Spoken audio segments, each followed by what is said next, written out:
विण दोघातली तुटेना पुढील भागामध्ये स्वानंदी निकी आणि आनंदला आईबद्दल सांगत असते. तेव्हा आनंद म्हणतो, हे सगळं करायची त्यांना काय गरज होती?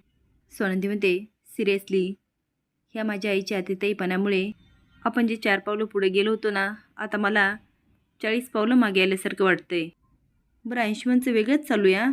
त्याचा तर वेगळाच स्वैराचार चालू आहे. त्याने स्वतःसाठी शिक्षा रद्द करून टाकलेली आहे. निकी म्हणते, काय?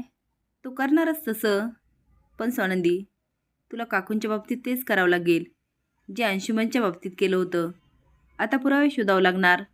स्वानंदी म्हणते, कसे शोधायचे? कारण अंशुमनच्या बाबतीत लक आपल्या साईडला होता. आपल्याला गोष्टी अशा समोर मिळत गेल्या. काकू 10 पटीने स्मार्ट आहेत आणि आईकडून मी त्यांच्या काय गोष्टी ऐकल्यात. त्या काय मॅन्युप्युलेट करतात. कठीण आहे, सगळं खूप कठीण आहे. निकी म्हणते, स्वानंदी सॉरी, पण तुझ्या आईचा ट्रॅक बघता समरचा त्यांच्यावर विश्वास नसणं आणि त्यांच्याबद्दल आदर नसणं हे स्वाभाविकच आहे. आनंद म्हणतो, एक्झॅक्टली काय सांगितलं जातं त्यापेक्षा ते कोण सांगतं हे जास्त मॅटर करतं. स्वानंदी म्हणते, खरं आहे तुमचं. तो काय आहे ना, पण समरच्या एवढ्या वर्षाच्या मैत्रीमध्ये एक गोष्ट लक्षात आली. तो स्वतःपेक्षा त्याच्या फॅमिलीसाठी जास्त जगतो. निकी म्हणते, स्वभावच आहे ना त्याचा तो. आतापर्यंत तुला कळलंच असेल ते. एखाद्याला त्याने जीव लावला ना, त्याच्यासाठी तो जीव द्यायलाही मागे पुढे बघत नाही. आनंद म्हणतो, काकू आणि अंशुमन त्याच्या स्वभावाचा फायदा घेतात. निकी म्हणते, स्वानंदी पण आम्हाला तुझ्याकडून आता खूप अपेक्षा आहेत बरं का. तूच आमची शेवटची आशा आहे. तुला माहिती आहे, तुमच्या लग्नाच्या आधी पण आम्ही हेच डिस्कस करायचो. समरची जी कोणी बायको येईल ना, तीच त्याला ह्या लोकांच्या तावडीतून सोडू शकेल. आणि स्वानंदी, तुला पण हे नाही जमलं ना, समर यांच्यापासून कधीच वाचू शकणार नाही. खूप घाणेरड्या स्वभावाचे आणि वाईट प्रवृत्तीची लोकं आहेत ही. स्वानंदी म्हणते, काही झालं तरी काकूंचा खरा चेहरा राजवाड्यांसमोर यायलाच हवा. मलिका मंदाकिनीला चांगला चोप देते आणि समरकडे पाठवते.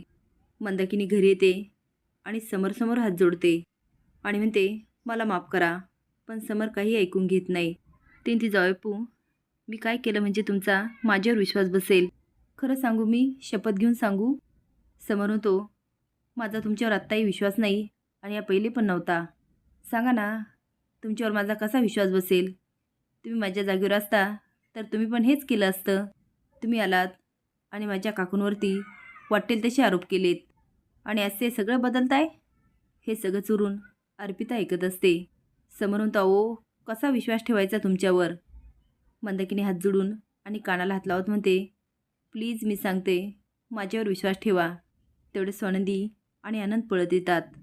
मंदाकिनी म्हणत असते, प्लीज प्लीज स्वानंदी, बरं झाली तू आली. स्वानंदी प्लीज जावयपूरला सांग.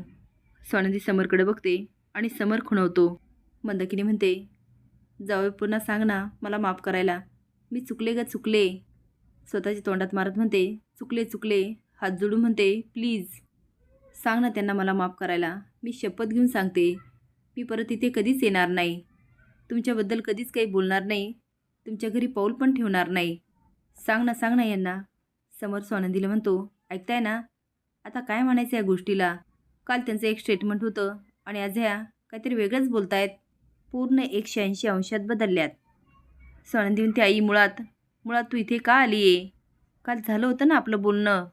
काय झालं असं तू माझ्याशी न बोलता इथे निघून आली आहेस?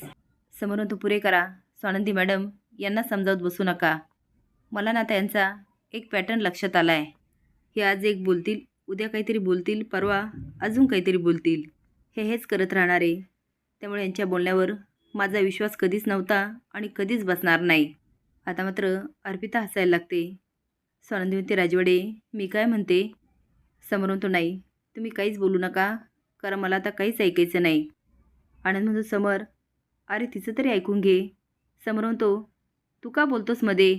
समरच्या वागण्यामुळे आनंद आणि स्वानंदी शॉक होतात. समोर म्हणतो, हे बघ, तू माझा मित्र आहेस, पण मित्रावरचा विश्वास की समोरची वस्तुस्थिती असं जर मला कोणी विचारलं ना, तर मी त्या वस्तुस्थितीवर विश्वास ठेवील. कळलं?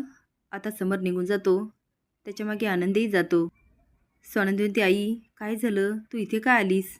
आणि अशी अचानक राजवाड्यांची माफी कशी मागायला लागली?